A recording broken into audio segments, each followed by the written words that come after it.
Hey fellow collectors, thank you so much for joining me for another Titus Diorama and ToyReviews. And in today's video, we are finally going to be taking a look at my action figure backdrop slash street diorama. So let's get to it.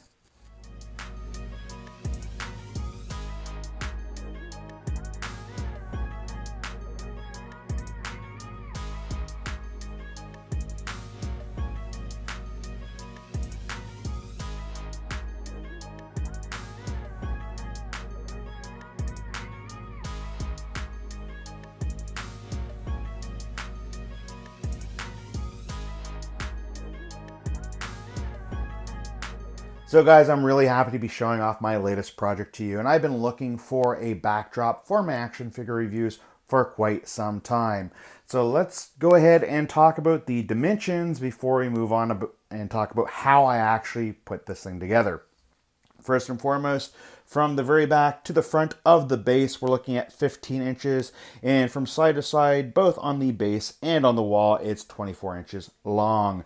Now, when it's sitting on the base, it stands at a total height of 11 1/4 inches, and if not using the base, it is at 10 1/4 inches high.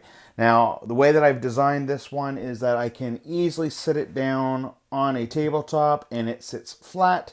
I did not install magnets on the bottom of this diorama slash background due just to the footprint itself, allowing it to sit straight and flush without wobbling around.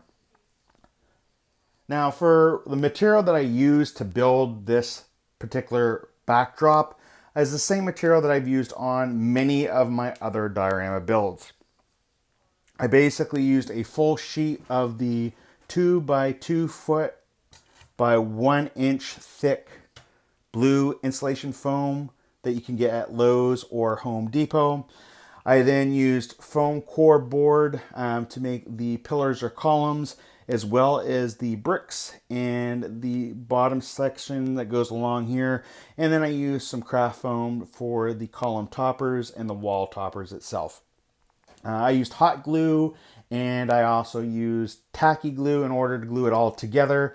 And then just used some Diorama craft paints to paint this all up.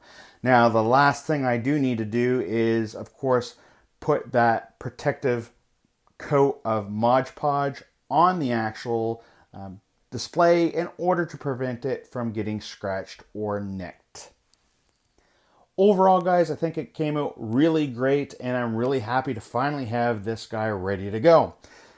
If you like this video, by all means, go ahead and click on that like button. If you're new to my channel, click on the subscribe button and also click the bell notification in order to be updated whenever I release new content to my YouTube channel. You can also check me out on my Instagram page. The link is in the description below. And as always, guys, stay nerdy. Finally, guys, I do want to mention that during the process of working on this project, a friend and coworker of mine did pass away, and I used this project in order to be able to process the news of his passing. Now, I do want to say rest in peace to Sandeep, and I do want to give a big shout out and thank you to his wife for providing this photo and allowing me to add this to this video.